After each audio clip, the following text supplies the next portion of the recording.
Hello student, this is Shalini Sharma. Today I am going to continue exercise 3.1 from class 10th.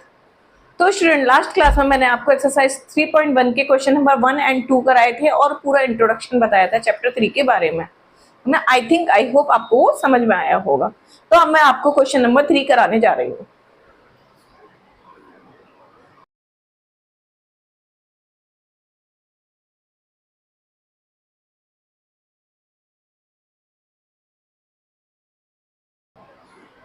Now question number 3, on comparing the ratio a1 upon a2, b1 upon b2 and c1 upon c2, find out whether the following pair of linear equation are consistent or inconsistent. मतलब आपको क्या क्या रखा है कि आपको दो equations दे रखी हैं और उन इक्वेशंस में आपको पता लगाना है कि वो दोनों इक्वेशन जो है वो किस वाले रिलेशन को सेटिस्फाई करती हैं, कंसिस्टेंस को और इनकंसिस्टेंट को। किसके through? a1 upon a2, b1 upon b2 और c1 अपॉन c2 इन रेशियोज के थ्रू। तो मैंने आपको बताया था कि when a1 upon a2 not equal to b1 upon b2 then lines are intersecting, और जब लाइन इंटरसेक्टिंग होती हैं तो कंसिस्टेंट होती हैं लाइंस, ठीक है। And a1 upon a2 equal to b1 upon b2 equal to c1 upon c2, तब लाइंस कैसी होती हैं? कोइंसिडेंट होती हैं। और जब लाइन कोइंसिडेंट होती है तो उस केस में भी वो कंसिस्टेंट होती हैं। When a1 upon a2 equal to b1 upon b2 not equal to c1 upon c2, then lines are parallel, और जब लाइन पैरेलल होती है तो वो इनकंसिस्टेंट होती हैं। इट मींस अगर वो स्टार्टिंग की जो दो सिचुएशंस को सेटिस्फाई करती हैं तो वो कंसिस्टेंट होंगी, और अगर थर्ड वाली जो सिचुएशन मैंने आपको बताई कि जिसमें not equal to c1 upon c2 था, अगर उस सिचुएशन को सेटिस्फाई करती है तो लाइंस कैसी होंगी? Inconsistent. Is it clear?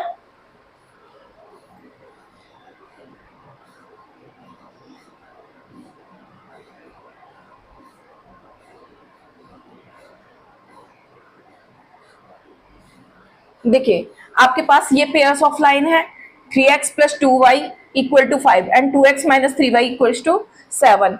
a1 this one, a2 this one, b1 b2 c1 c2। तो आप या तो इसे स्टैंडर्ड फॉर्म में ले आए बिल्कुल क्या कि इक्वल टू के इधर की साइड ले आए तब करें, अदरवाइज ऐसे भी करेंगे तो भी करेक्ट होगा। तो देखिए a1 upon a2 3 upon 2 equal to b1 upon b2 minus के 2 अपॉन 3। देखिए यहाँ पर ही नॉट इक्वल हो गए, थर्ड रेशो पर तो जाने की जरूरत ही नहीं है। और जब ये ऐसा होता है कि जब a1 upon a2 not equal to b1 upon a2 b2 होता है, a1 upon a2 not equal to b1 upon b2, जब ये सिचुएशन होती है तो लाइंस कैसी होती है? इंटरसेक्टिंग। और इंटरसेक्टिंग लाइंस की कंडीशन में क्या होता है कि सॉल्यूशन जो इक्वेशंस होती हैं वो कैसी होती हैं? कंसिस्टेंट, ठीक है। सेकंड पार्ट देखिए बेटा, 2x minus 3y equal to 8 and 4x minus 6y equal to 9। देखिए 2 upon 4 equal to minus 3 upon, ये माइनस नहीं आपको रिमूव करना है, माइनस को साथ लेके चलना है, minus 3 upon minus 6 not equal to, देखो क्योंकि ये 8 अपॉन 9 है, ये हो गया 3 2 6, ये कैंसिल हो गया यहाँ से 2 से ये 2 टाइम कैंसिल हो गया, तो ये क्या हो गया? ये नॉट इक्वल हो गया ना यहाँ पर, क्योंकि देखो ये 1 अपॉन 2, ये भी 1 अपॉन 2, ये नॉट इक्वल टू 8 अपॉन 9 हो गया। तो इस केस में क्या हो गया? a1 upon a2 be equal to b1 upon b2 not equal to c1 upon c2। when a1 upon a2 equals to b1 upon b2 not equal to c1 upon c2, then lines are parallel। और जब line parallel होती है तो वो कैसी होती है? Inconsistent.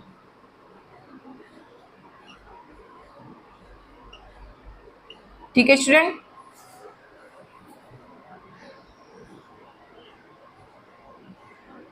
Third देखिए 3 upon 2x plus 5 upon 3y equal to 7 and 9x minus 10y equal to 14। तो देखिए बेटा a1 is 3 upon 2, a2 is 9, b1 is 5 upon 3, b2 is minus 10, c1 is 7, c2 is 14। 3 upon ये 2 क्या आ जाएगा? 9 के पास आ जाएगा, 2 9 जा 18। 5 अपॉन ये 3 कहाँ जाएगा? 10 के पास, माइनस 3 10 जा 30 इक्वल टू 7 2 जा 14। अब यहाँ पर ही देखो ये प्लस का है फंक्शन, ये माइनस का है, रिड्यूस होने के बाद क्या आता है उससे मतलब ही नहीं है। यहीं पर ये दोनों क्या हो गए? नॉट इक्वल हो गए। ये अगर यहीं पर ये नॉट इक्वल हो गए तो थर्ड रेशियो की इसकी तो जरूरत ही नहीं पड़ी। तो ये किस रिलेशन को सेटिस्फाई कर रहा है? ये सेटिस्फाई कर रहा है a1 upon a2 not equal to b1 upon b2 को। जब ये इस रिलेशन को सेटिस्फाई करता है तो इसका मतलब लाइंस आर इंटरसेक्टिंग, और इंटरसेक्टिंग लाइन की कंडीशन में जो लाइंस होंगी वो कैसी होंगी? कंसिस्टेंट, ठीक है। Next 4, if 5x minus 3y equal to 11, and दूसरी इक्वेशन है minus 10x plus 6y equal to minus का 22। तो देखिए a1 is 5, a2 is minus 10, b1 is minus 3, b2 is 6, c1 is 11, c2 is minus 22। 5 2 जा 10, 3 2 जा 6, 11 2 जा 22। ये हो गया minus 1/2 equal to minus 1/2 equal to minus 1/2। तीनों रेशो कैसे हैं? इक्वल हैं। It means a1/a2 equal to b1/b2 equal to c1/c2। इस सिचुएशन को फॉलो कर रहे हैं ये। और जब इस तरीके की सिचुएशन को फॉलो करते हैं तो लाइन्स आर कोइंसिडेंट, और जब लाइन कोइंसिडेंट होती हैं तो कैसी होती हैं? कंसिस्टेंट। ठीक है, नेक्स्ट लास्ट वाला जो पार्ट बचता है आपका वो यहां देखिए बेटा, फिफ्थ पार्ट। इस केस में ये क्या किसको फॉलो कर रहा है? a1/a2 equal to b1/b2 not equal to c1/c2 को। ठीक है, और यहाँ पर देखिए इक्वेशन है आपके पास 4/3x plus 2y equal to 8। दूसरी इक्वेशन है 2x plus 3y is equal to 12। तो यहाँ पर देखिए a1 4/3 upon a2 is 2, b1 2, b2 is 3, c1 8, c2 is 12। Then इसको सॉल्व किया तो ये 3 2 के पास आ जाएगा, ये हो जाएगा 4/6, 2/3, 8/12। इसका मतलब 2 2 जा 4, 2 3 जा 6, 4 2 जा 8, 4 3 जा 12। तीनों रेशो कैसे हो गए?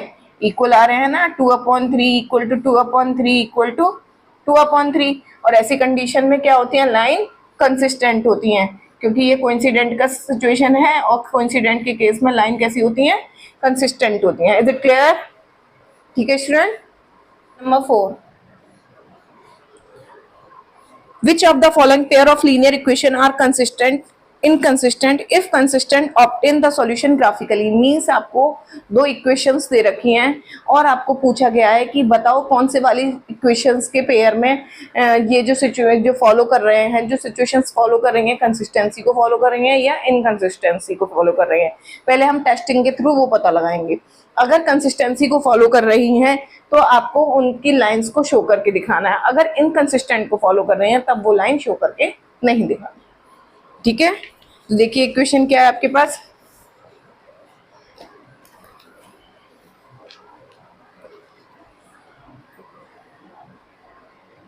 x plus y equal to 5 and 2x plus 2y equal to 10। देखो अगर बेटा इसमें सॉल्व करके देखें तो 1/2 a1/a2 equal to b1/b2 1/2 equal to c1/c2 5/10। ये भी 10, ये हो गया 1/2 इक्वल टू 1/2 और ये 1/2। तो लाइंस कैसी हो गई? कोइंसिडेंट हो गई। और जब लाइन कोइंसिडेंट होती है तो लाइन कैसी होती है? कंसिस्टेंट। तो कह रहा है कि क्वेश्चन में कि कंसिस्टेंट के केस में तो उनको शो करके दिखाना है और इनकंसिस्टेंट के केस में नहीं करना है। ठीक है, तो देखिए कैसे शो कर सकते हैं ग्राफ पर। इस इक्वेशन से आपने क्या करा? टेबल में पॉइंट्स निकालेंगे, 9th क्लास में भी करते हुए आए हैं आप पॉइंट्स निकालना। तो देखिए x की वैल्यू मैंने अगर सपोज 2 रख दी तो y की वैल्यू कितनी हो गई? 5 - 2, क्योंकि इधर जाएगा तो y इक्वल टू कितना हो जाएगा? 3, क्योंकि देखो यहाँ पे क्या हो गया? y is equal to 5 minus x। अगर x की वैल्यू 2 रखी तो y की वैल्यू 5 - 2 3। अगर x की वैल्यू 3 रख दी तो y की वैल्यू 5 - 3 2 हो गई। सिमिलरली दूसरे इक्वेशन से अगर हम करना चाहें तो दूसरी इक्वेशन भी सेम है, क्योंकि 2 दोनों में कॉमन ले लिया, ये बच्चा x प्लस 5 इक्वल टू 10। और इसको सॉल्व करें तो x plus y equal to 2, 10 के नीचे चला गया, ये 5 हो गया। और y इक्वल टू कितना बचा? 5 माइनस x। सेम वही इक्वेशन आ गई दूसरी भी, है ना? यही तो आ गई, तो पॉइंट्स भी सेम ही होंगे। तो इसके पॉइंट्स सेम है तो शो करें। अगर x2 रखा y3, x3 रखे y2, सेम पॉइंट्स आ गए। जब इनको ग्राफ पर प्लॉट करोगे तो सेम पॉइंट से तो एक ही पॉइंट से होकर सेम पॉइंट से होकर जाएंगी लाइंस। तो देखिए ये 0 1 2 3 4 नेगेटिव एक्सिस की नीड ही नहीं है, तो जो शो ही नहीं कर रही है, एक्स एक्सिस हो गया 1 2 3 4। तो x पर 2 y पर 3, x पर 2 y पर 3 ये पॉइंट हो गया, x पर 3 y पर 2 ये पॉइंट हो गया। सेम इसकी भी अगर पॉइंट शो करें तो यही आ जाएंगे। तो दोनों लाइंस कैसी जाएंगी? एक ही पॉइंट से होकर जाएंगी। जब दो लाइन एक ही पॉइंट से होकर जाती हैं तो कौन सी होती है? लाइन कोइंसिडेंट होती हैं। और कोइंसिडेंट होती हैं तो वो कंसिस्टेंट होती हैं। ये हो गया आपका रिक्वायर्ड सॉल्यूशन। ठीक है बेटा। सेकंड पार्ट देखिए, x minus y equal to 8 और दूसरा है 3x minus 3y equal to 16। तो देखिए बेटा, if x minus y equal to 8 तो x इज इक्वल टू कितना होगा, पहले ये ना चेक करें, टेस्टिंग करना है। तो a1/a2 करें, a1 इज 1/3 इक्वल टू यहाँ पर -1/-3 इक्वल टू 8/16। तो ये हो गया a1, यहाँ पर ये दोनों कैंसिल हो गए, 1/3 equal to 1/3 not equal to 8/16। मतलब ये कौन सी केस की सिचुएशन है, नॉट पैरेलल लाइंस की, a1/a2 equal to b1/b2 not equal to c1/c2। जब लाइंस इस सिचुएशन को फॉलो करती हैं तो लाइन क्या होती हैं, पैरेलल होती हैं, और पैरेलल होती हैं तो वो कैसा हो जाती है, इनकंसिस्टेंट। तो इनकंसिस्टेंट के केस में आपको ग्राफ प्लॉट करके नहीं दिखाना। Clear student.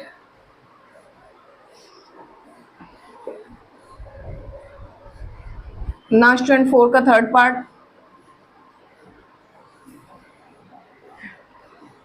2x plus y minus 6 equal to 0। दूसरी इक्वेशन है 4x minus 2y minus 4 equal to 0। 4x minus 2y minus 4 equal to 0। तो देखो a1/a2 2/4 equal to b1 is 1, b2 is -2, c1 is -6, c2 is -4। ये -2 minus cancel हो गया। तो देखो बेटा यहीं पर ही थर्ड रेशियो पे जाने की जरूरत ही नहीं है, यही दोनों नॉट इक्वल हो गए। क्यों? कि भले ही नंबर दोनों में सेम क्यों ना आ रहे हो, लेकिन साइन दोनों के डिफरेंट आ रहे हैं, तो ये नॉट इक्वल यहीं पर हो गया। तो इस सिचुएशन को फॉलो कर रहे हैं a1/a2 not equal to b1/b2। और इस सिचुएशन में लाइन्स होती है इंटरसेक्टिंग, और इंटरसेक्टिंग लाइन की सिचुएशन में लाइन्स कंसिस्टेंट कहलाती हैं, कंसिस्टेंट कहलाती हैं। तो अब इसका ग्राफ प्लॉट करना पड़ेगा हमें। तो ग्राफ प्लॉट करने के लिए 2x इज इक्वल टू कितना हो गया, यहाँ से -6 उधर गया +6 प्लस y उधर गया -y, और ये 2 और डिवाइड में पहुंच जाएगा। ये हो गया ये इसकी लाइन्स की, इस लाइन की पॉइंट्स निकाल लें। अब देखो y की वैल्यू 2 रख दी, अगर y की वैल्यू 2 रखी तो ये हो गई 6 माइनस 2/2, 6 माइनस 2 इज 4, 4/2 इज 2। अगर y की वैल्यू यहाँ पर मैंने 4 रख दी, सपोज y की वैल्यू मैंने 4 रखी, तो 6 माइनस 4 कितना होगा 2, 2/2 कितना हो गया 1। ठीक है। सिमिलरली आप इससे निकाल कर देखिए, पहले इसमें से 2 कॉमन लेके निकाल दें सारे में। जब मैंने यहाँ से 2 कॉमन ले लिया तो ये कितना हो गया 2x minus y minus 2 equal to 0, और ये 2 0 में डिवाइड में चला जाएगा। जैसे डिवाइड में जाएगा ये, तो ये तो खत्म हो जाएगा 2, बचेगा कितना 2x minus y minus 2 equal to 0, और then 2x is equal to minus y उधर गया प्लस वाई, माइनस 2 उधर गया +2, और ये 2 भी डिवाइड में पहुंच जाएगा, ये 2 डिवाइड में पहुंच गया। अब इसके पॉइंट्स निकाल दें। If y is equal to 2 रख दिया मैंने, तो 2 + 2 4, 4/2 is 2। If y is equal to, मैंने कुछ ऐसी वैल्यू रखे हैं जिससे डिविजिबल भी हो जाए 2, तो y की वैल्यू मैंने सपोज 4 रख दी, तो 4 हो गई, तो 4 + 2 इज 6, 6/2 इज 3। तो ये आ गए आपके पॉइंट्स इसके। अब इन्हें प्लॉटिंग कर दें इन पॉइंट्स की।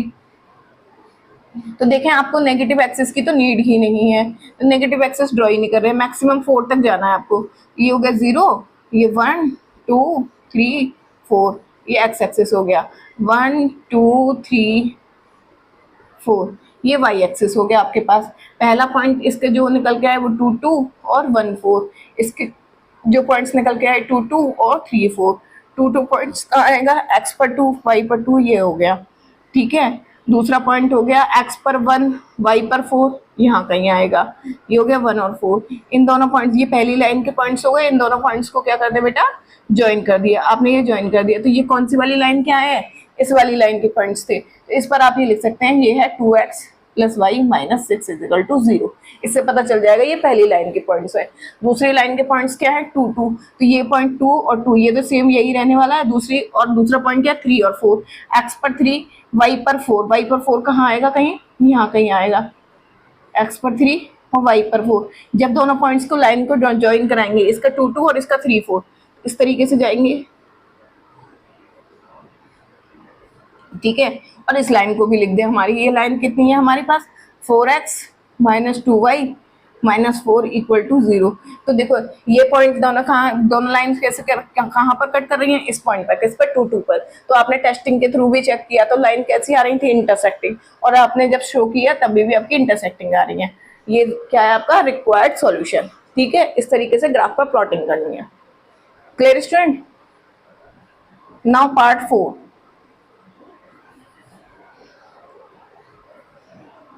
To x minus two y minus 2 equal to 0।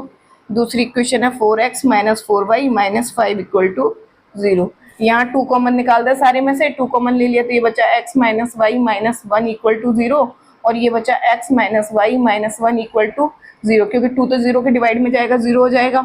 Similarly दूसरी इक्वेशन में से भी, उसमें से कुछ कॉमन नहीं आएगा, उसको वही रहने दें। अब a1 अपॉन a2 चेक कर लें। a1 अपॉन a2, इसका a1 1, इसका a2 4, b1 minus 1, b2 is minus 4, c1 minus 1, c2 is minus 5। तो ये देखो ये और ये कैंसिल हो गए, बचा कितना, 1 अपॉन 4, ये भी माइनस टू माइनस कैंसिल होगा, 1 upon 4 equal to 1 upon 4 not equal to 1 upon 5। ये सिचुएशन कौन सी है, पैरेलल लाइन की। क्यों? क्योंकि when a1 upon a2 equal to b1 upon b2 not equal to c1 upon c2, तो देन लाइन्स आर पैरेलल। और जब लाइन पैरेलल होती है तो वो कैसी होती है, इनकंसिस्टेंट। तो इनकंसिस्टेंट हो गई तो लाइन आपको शो ही नहीं करके दिखानी ग्राफ पर। Clear student?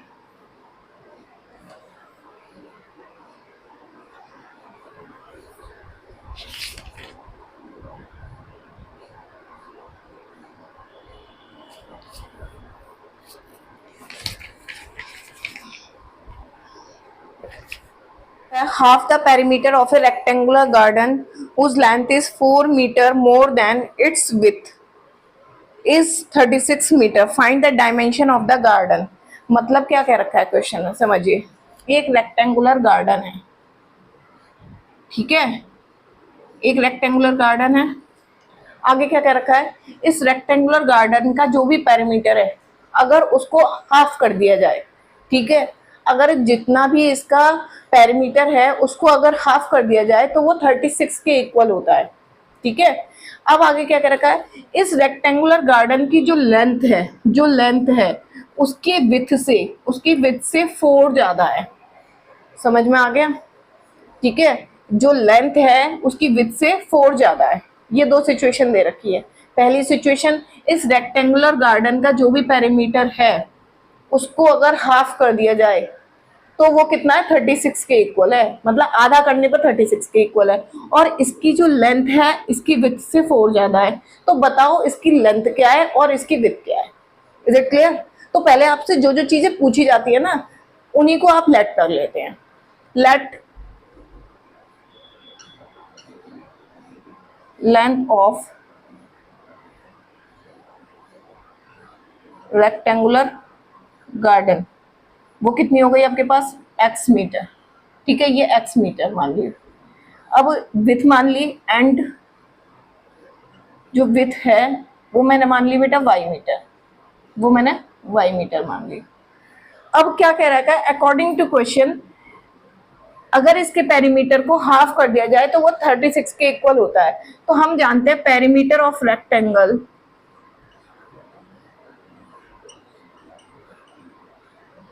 Perimeter of rectangle क्या होता है, 2l plus be in bracket. तो 2l कितनी है आपके पास, x, b कितनी है आपके पास, y। ये हो गया इसका पेरीमीटर। अब क्या कह रखा है, इसके पेरीमीटर को अगर हाफ कर दिया जाए, पेरीमीटर क्या है ये, इसको हाफ कर दिया, हाफ कर दिया मतलब इसका आधा कर दिया, तो वो कितने के इक्वल होता है, 36 के इक्वल होता है। 2 से 2 कैंसिल हो गया, x plus y equal to कितना हो गया, 36 ही हो गया। ये पहली इक्वेशन आ गई।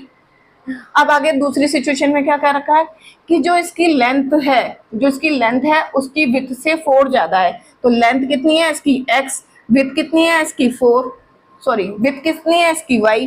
तो लेंथ जो है इसकी विड्थ से कितनी ज्यादा है, 4 ज्यादा है। मतलब जितनी भी विड्थ आएगी उसमें 4 प्लस कर दें तो वही उसकी क्या होगी, लेंथ होगी, है ना। दूसरी इक्वेशन आपके पास ये आ गई। तो ये दूसरी इक्वेशन आ गई। अब क्या करें, इस वाले सॉल्यूशन को हम ग्राफिकली निकालते हैं, x और y। तो क्या हो गया, यहाँ से x इज इक्वल टू कितना हो गया 36 माइनस वाई। अगर y की वैल्यू मैंने यहाँ पर 10 रख दी, y की वैल्यू अगर बेटा मैं 10 रख दूं तो x की वैल्यू कितनी आएगी 36 माइनस 10 इज 26। ठीक है, अगर y की वैल्यू सपोज मैं 20 रख दूं तो x की वैल्यू कितनी आएगी 36, ये माइनस में 20 हो जाएगा तो कितना बचेगा, ये हो गया 16। ठीक है, सिमिलरली इस वाले पॉइंट्स, इस वाली इक्वेशन से हम पॉइंट्स निकाल दें। इफ y की वैल्यू मैंने सपोज यहाँ पर 10 रख दी तो x की वैल्यू कितनी आ गई 14। इफ y की वैल्यू मैं यहाँ पर कुछ ऐसी वैल्यू रखें 18 रख दूँ या 16 रख दूँ, सपोज 16 रख दी मैंने, तो x की वैल्यू कितनी आ गई 16 प्लस 4 इज 20। बोलो समझ में आ गया। अब बेटा इन पॉइंट्स को आप ग्राफ पर प्लॉट कर दें। नेगेटिव एक्सिस की आपको नीड नहीं है, ये 0 हो गया। मैं इसको गैप पर ले लेती हूँ, आपके 4 के गैप पर ले लेती हूँ। 4, 8, 12, 16, 20, 24, 28, मैक्सिमम 28 है, यहीं तक नीड होगी। नेक्स्ट यहाँ पर भी 4, 8, 12, 16, 20, 24 एंड 28। ये y एक्सिस, ये x एक्सिस। पहला पॉइंट है x पर 20, y पर 10, x पर 26, y पर 10, x पर 26, 24 और 28 के बीच में आएगा यहाँ पर, और y पर 10, 8 और 12 के बीच में जाएगा। ये हो गया 26 और 10, x पर 16, y पर 20, x पर 16, y पर 20। ये हो गया, दोनों को ज्वाइन करा दें। ये किस वाली इक्वेशन की लाइन है, x plus y equal to 36 की, ये हो गया। दूसरी वाली क्या है आपकी, x पर 14, y पर 10, x पर 14 कहाँ आएगा 12 और 16 के बीच में यहाँ पर, और y पर 10 कहाँ आएगा 8 और 10 के बीच में यहाँ पर कहीं। ये हो गया 14 और 10। जब आप ग्राफ पर प्लॉट करेंगे ना तो बिल्कुल एक्यूरेसी आएगी। x पर 20, y पर 16, x पर 20, y पर 16, 20 की सीध में देखें y पर 16, यहाँ कहीं आया आपके पास। ठीक है, यहाँ कहीं ये पॉइंट आया आपके पास।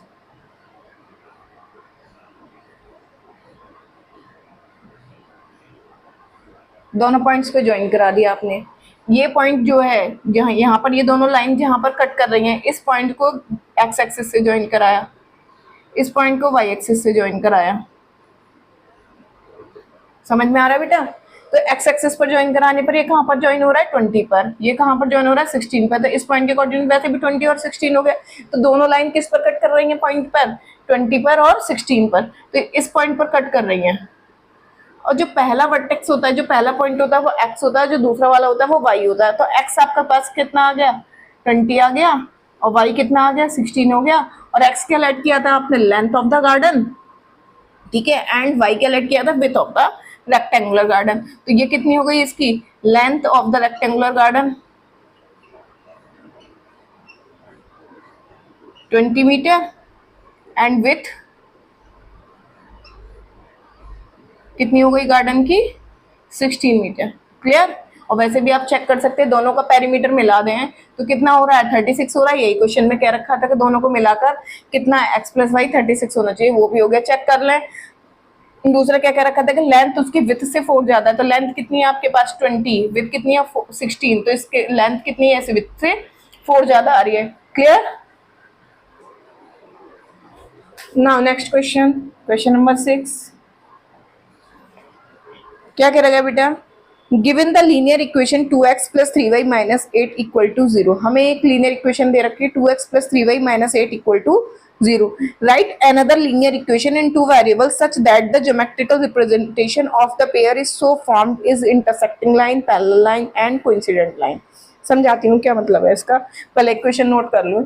इक्वेशन है आपके पास 2x plus 3y minus 8 equal to 0। ठीक है, आपको क्या करना है कि आपके पास 3 सिचुएशन को फॉलो करने वाली, सेटिस्फाई करने वाली इसकी एक और इक्वेशन देनी है। पहली इक्वेशन सेटिस्फाई इंटरसेक्टिंग लाइन, तो पहले इस सिचुएशन को फॉलो करने के लिए क्या चाहिए, इस सिचुएशन को फॉलो करने के लिए चाहिए आपके पास a1/a2 not equal to b1/b2। मतलब आप इसके लिए एक ऐसी इक्वेशन दें और इसके साथ उसका पेयर बनाए जो इस सिचुएशन को सेटिस्फाई करता हो। तो देखो पहली इक्वेशन तो हमारे पास 2x + 3y - 8 = 0 है। तो सिंपल सी बात है बेटा कि ये तो आपके पास है ही है, हमें इस सिचुएशन को फॉलो करना है। तो दूसरी इक्वेशन कुछ इस तरीके की ले लें जो ये सिचुएशन को सेटिस्फाई कर दे, ठीक है। तो इस सिचुएशन को सेटिस्फाई करने के लिए क्या चाहिए कि इसका रेशियो इसके इक्वल ना हो, तो कुछ ऐसा ही ले लें। अगर इसको सेम भी ले लें तो इसको कुछ ऐसा ले लें कि ये इक्वल ना कर पाए, इससे तो कोई मतलब ही नहीं है, इसको कुछ भी लिख दें, है ना। तो देखो अब रेशियो अगर निकाल के देखें तो 2/2 इक्वल टू 3/4 कभी इक्वल होगा नहीं, क्यों, 2/2 इक्वल टू 3/4 है ही नहीं, नॉट इक्वल हो गया ना। तो कुछ भी ऐसी इक्वेशन देनी थी जो इस सिचुएशन को सेटिस्फाई कर रही हो, तो ये इसका पेयर बन गया इसके साथ और इस सिचुएशन को भी सेटिस्फाई कर रहा है इंटरसेक्टिंग का। सिमिलरली सेकंड पार्ट में आपसे कह रखा है बेटा कि ऐसी सिचुएशन शो करके दिखाओ जो कि ये शो करती हो कि लाइंस पैरेलल हैं। तो पैरेलल लाइंस के लिए सिचुएशन क्या होती है, a1/a2 equal to b1/b2 not equal to c1/c2। It means ये दो रेशियो तो इक्वल हो जाए, इसके साथ जो दूसरा पेयर बना है वो इक्वल हो जाए, बट ये वाला इक्वल ना हो, तो इसको डिफरेंट लिख दो, बाकी इसको सेम रहने दो। तो एक इक्वेशन तो जो गिवन है आपके पास वो ये है, दूसरी इक्वेशन भी अगर आप इसी को रहने दें 2x + 3y, बट इसको चेंज कर दें। तो देखो अगर इसका रेशियो निकाल कर देखें तो 2/2 इक्वल टू 3/3, ये तो इक्वल हो गया बट नॉट इक्वल टू 8/9 हो गया, ठीक है। तो ये सिचुएशन क्या शो कर रही है, पैरेलल लाइन की सिचुएशन। थर्ड वाली पार्ट में जो बोल रखा है वो कह रखा है कि कोइंसिडेंट लाइन को शो करो। कोइंसिडेंट लाइन शो करने के लिए क्या चाहिए होता है, a1/a2 equal to b1/b2 equal to c1/c2, मतलब तीनों इक्वल होने चाहिए रेशियो। तो इक्वेशन जो गिवन है वो है 2x + 3y - 8 = 0। तो दूसरी इक्वेशन क्या दें कि जिसमें रेशियो इक्वल हो जाए, इसका डबल करके इसका ट्रिपल करके लिख दें, 2 का डबल 4 कर दें, 3 का डबल 6y कर दें, -8 का डबल 16 कर दें, इक्वल टू 0। अगर रेशियो निकाल कर देखोगे तो देखो 2/4 3/6 इक्वल टू -8/-16, ठीक है। डबल ही तो किया है सबका, ये 2 टाइम ये 2 टाइम, ये माइनस से माइनस कैंसिल, ये 2 टाइम, ये आया 1/2 इक्वल टू 1/2 इक्वल टू 1/2। तो ऐसी ये सिचुएशन क्या करती है, ये शो करती है कि लाइन कैसी है, कोइंसिडेंट। तो आपको ऐसी इक्वेशन देनी थी, इसके लिए पेयर बनाना था जो कि कोइंसिडेंट लाइन की सिचुएशन को सेटिस्फाई करता हो। Clear student.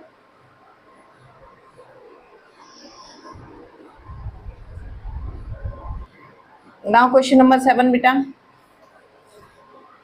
draw the graph of the equation x minus y plus 1 equals to 0 and 3x plus 2y minus 12 is equals to 0. Determine the coordinate of the vertex of the triangle formed by these line and the x-axis and the shade the triangular region। मतलब क्या कह रखा है कि आपके पास दो equations दे रखी हैं, इन दोनों इक्वेशन से ड्रॉ होने वाली लाइन ड्रॉ करो, है ना। उनसे पॉइंट्स निकालकर हम लाइन ड्रॉ करेंगे और जो ये लाइन है वो क्या कर रही होंगी, एक्स एक्सिस के साथ एक ट्रायंगुलर रीजन शो कर रही होंगी, मतलब एक ट्रायंगल फॉर्म कर रही होंगी। और उस ट्रायंगुलर रीजन को जो दोनों लाइंस को ड्रॉ करने पर आता है उसको शेड करके आपको हाईलाइट करके दिखाना है।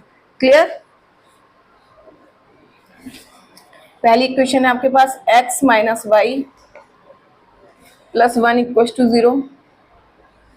दूसरी इक्वेशन है 3x + 2y - 12 = 0।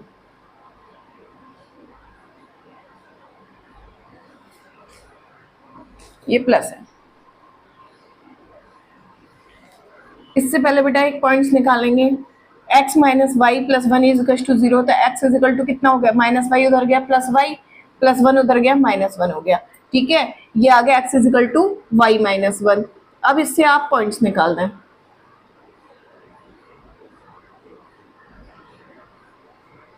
तीन निकाल देती हूँ, कोई दिक्कत नहीं है, या 2 भी निकाल दें तो भी कोई प्रॉब्लम नहीं है। x अगर मैंने यहाँ पे x की वैल्यू निकालनी है, y की वैल्यू अगर मैंने 2 रख दी तो x की वैल्यू कितनी आ गई, 1 आ गई, ठीक है। अगर y की वैल्यू मैंने यहाँ 3 रख दी तो 3 - 1 x कितना आ गया, 2। अगर y की वैल्यू मैंने यहाँ 4 रख दी तो 4 - 1 x कितना आ गया, 3, ठीक है। सिमिलरली इस इक्वेशन से भी ऐसे ही निकालेंगे कि 3x = कितना हो गया, -12 उधर गया, +12 और +2y उधर गया, -2y एंड x = कितना हो गया, 12 - 2y/3। अब इससे भी पॉइंट्स निकालेंगे,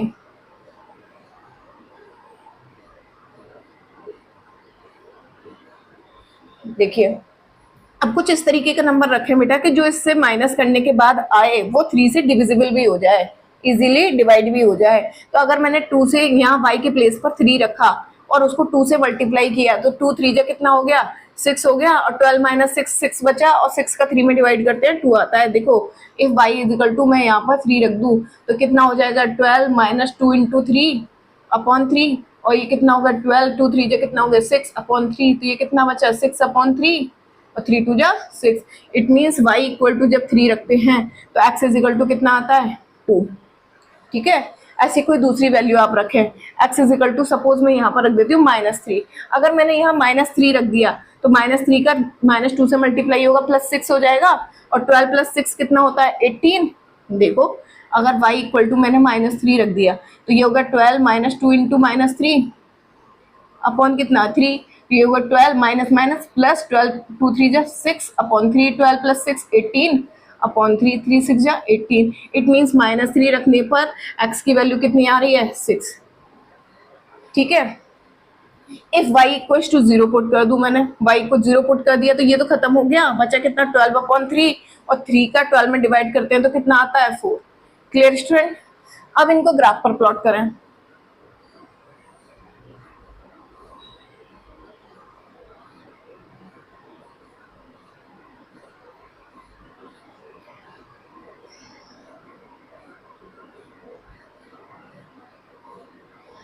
ये 0 1 2 3 4 5 और मैक्सिमम 6 तक है। 6 ले लिया मैंने, एक एक्स्ट्रा ले लिया 7, और y एक्सिस पर तो मैक्सिमम 4 तक है, लेकिन मैं फिर भी 5 तक ले लेती हूँ। 1 2 3 4 और ये 5 तक शो कर दिया।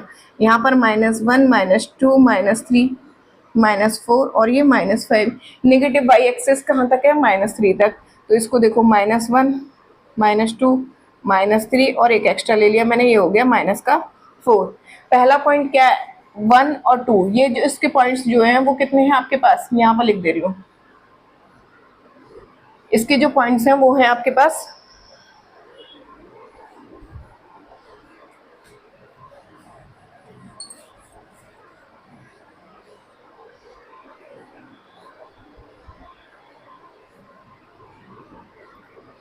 1 2 2 3 और 3 4, और इसके पॉइंट्स जो हैं वो हैं 2 3 6 -3 और 4 और 0। ठीक है, तो पहले इस वाली लाइन के आप शो करके दिखाते हैं। तो 1 x पर 1 y पर 2, x पर 2 y पर 3, x पर 3 y पर 4,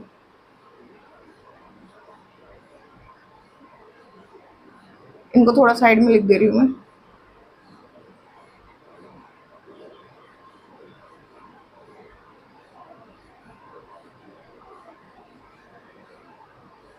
ये लाइन आ गई आपकी। ठीक है, दूसरी लाइन ड्रॉ करके दिखाएं आप। दूसरी लाइन आएगी आपके 2 3। पहला पॉइंट क्या है 2 x पर 2 y पर 3, यही पॉइंट रह गया। दूसरा क्या है 6 और -3, x पर 6 y पर -3, y पर -3 कहाँ आ जाएगा, यहाँ पर आ जाएगा कहीं, तो x पर 6 y पर -3 ये आ गया। थर्ड पॉइंट है x पर 4 y पर 0, x पर 4 y पर 0, ये पॉइंट आ गया आपके पास यहाँ पर। तीनों पॉइंट्स को ज्वाइन करा दें।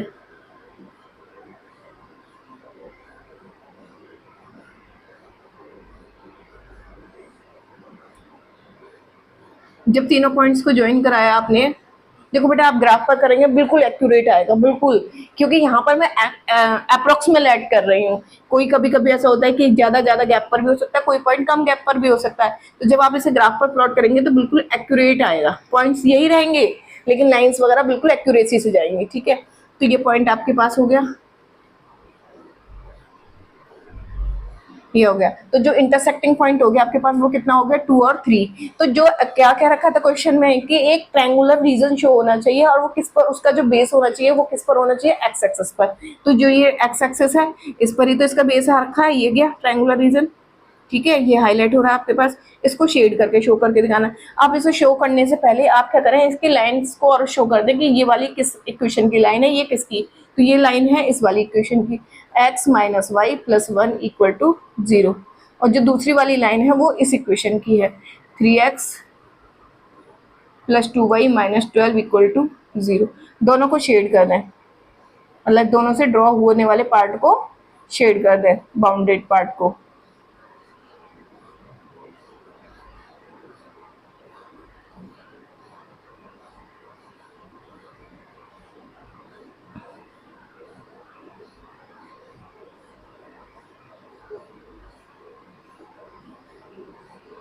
ठीक है बेटा, ये आ गया आपके पास जो शेडेड पार्ट आया। ठीक है, क्लियर। तो स्टूडेंट, अगर आपको मेरा टीचिंग मेथड अच्छा लगता है, पसंद आता है, तो please like share and subscribe. और आज की क्लास में बस इतना ही। नेक्स्ट क्लास में मैं आपको बताती हूँ एक्सरसाइज 3.2 को कैसे करना है। Thank you.